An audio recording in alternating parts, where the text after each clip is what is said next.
चतुर्थ स्कंध तृतीय अध्याय। पितार यज्ञ देखिबाकू इच्छन्ते सती शिव तांकू जेपरि करिले निषेध। तृतीय अध्याय संवाद। मैत्रेय उवाच शुण विदुर एक मने रुद्र जे गले कोप मने एमन्ते जामाता ससुर विवादे गला बहु काल। दक्ष को अभिषेक करी ब्रह्मा बोइले हस्त धरी तुहु प्रजापति श्रेष्ठ अपरे सर्वे तो कनिष्ठ। कमल जोनि जेते बेले दक्ष को शुभ लग्न बेले सकल मुनि मनुगणे स्थापिले प्रजापति पणे। दक्ष को पूजी अभिषेके मान्य से कले के तुम्भ सकल मध्य हु पालने अधिपति हेउ। दक्ष को बोले वेदवर तू बाजपेय यज्ञ कर।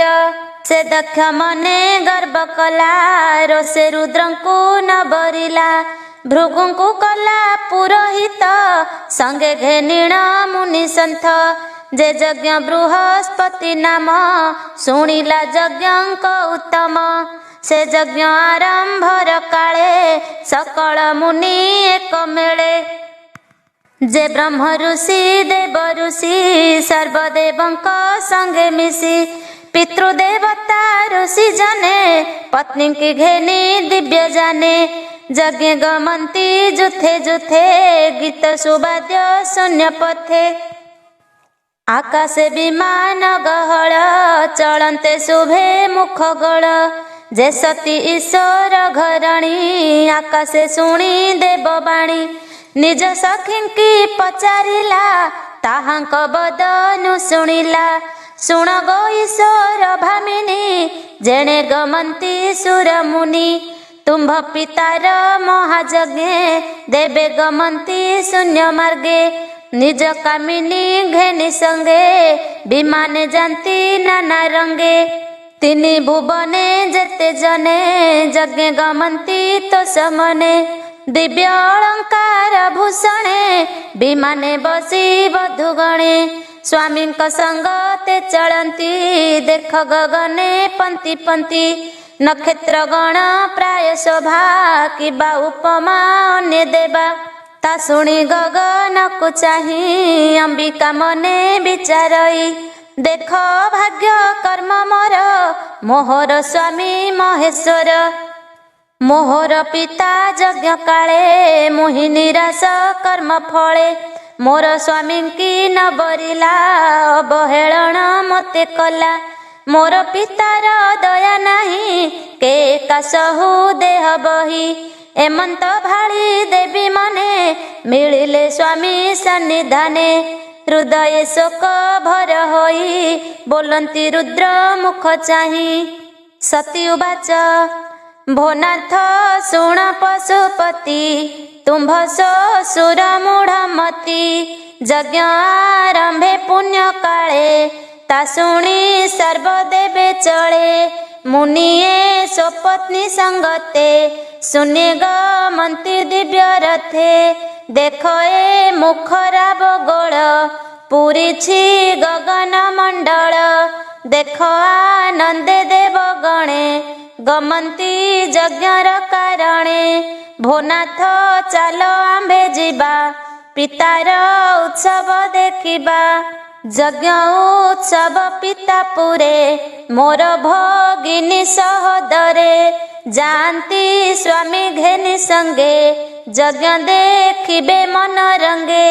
मुएबे तुम्भ संगे जीवी पितार उत्सव देखिबी। माता को देखिबी नयने भग्निगण को सुख मने। भोनाथ आज्ञा दिय मते जीवई तुम्भर सहिते। भो देव देव पशुपति के जानी पारे तुम्भ गति। तुम्भ गोचरे विष्णु माया के जानी पारे नाथ एहा।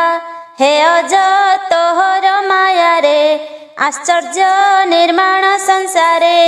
तथापि स्त्री जन्म मोर मुकाहू करिबि गोचर मो जन्म भूमिर दर्शने इच्छा बलिला मोर मने हे भव तुम्भे तो भव कि रूपे हेब अनुभव बंधु भी रहे जेते दुख तहिरे तुम्भे तो विमुख देख हे प्रभु शून्य पथे देवे गमंती जुथे जुथे जेसने राजहंस पंती विमान मान शून्य जाती मोर पितार पुरे जाई यज्ञ देखिबे सुख बही भोनाथ शुण पशुपति तुम्भ चरणे मोर मति मुहा सहिबि केमन्ते शरीर बही ए जगते पिता जननी भग्नि गणे दिव्य भूषण आभरणे यज्ञ आरंभे सुख भोळे थिबे सकळे कमेळे पिता भर्ता गुरु सदने जोगाई जीवा अवरणे भोनाथ शुण सदा शिव जेबे अवरणे न जीव मु जीवी आज्ञा दिय मते प्रसन्न मने शुद्ध चिते मैत्रेय उवाच एमंत प्रिया मुख शुणी ईश्वर स्थिर चिते गुणी स्वभावे जगत ईश्वर जगत जार खेल घर अल्प अपमान बही कहती पत्नी मुख चाही ईश्वर उवाच शुण सुंदरी कहूँ तोते तू जेणु पचारिलु मते साधु विचार ए तोहर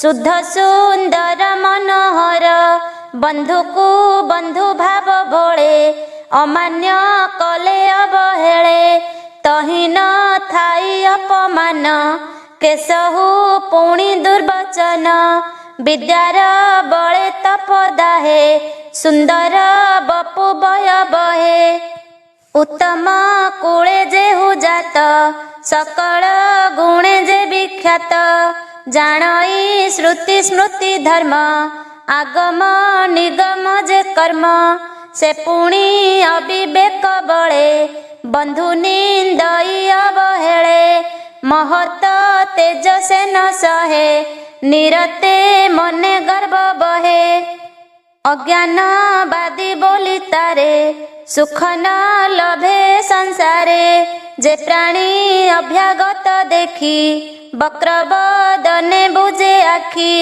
बंधु हे लेहे जान तुही ता गृहे जीवा न जोगाई समरे अरि बाण घाए अंगरे तेड़े पीड़ा नहे बंधुर कुबचन बाण अनिसे दहे मन प्राण तू पुणी पिता प्रिय बहु तार सुहृद धर्म कहू तथापि पिता गृहे गले मान तू न पाइबु भले जेणु मो आश्रे जेते छंती दक्षर प्रिय से नुहंती असाधु जनक स्वभाव निरते असहणी भाव साधुक सुपुण्य संपद देखिब हंती मने खेद हिंसंती तांकु अकारणे हरिंकी जेने पुण्य जने सभार मध्य तो पितारे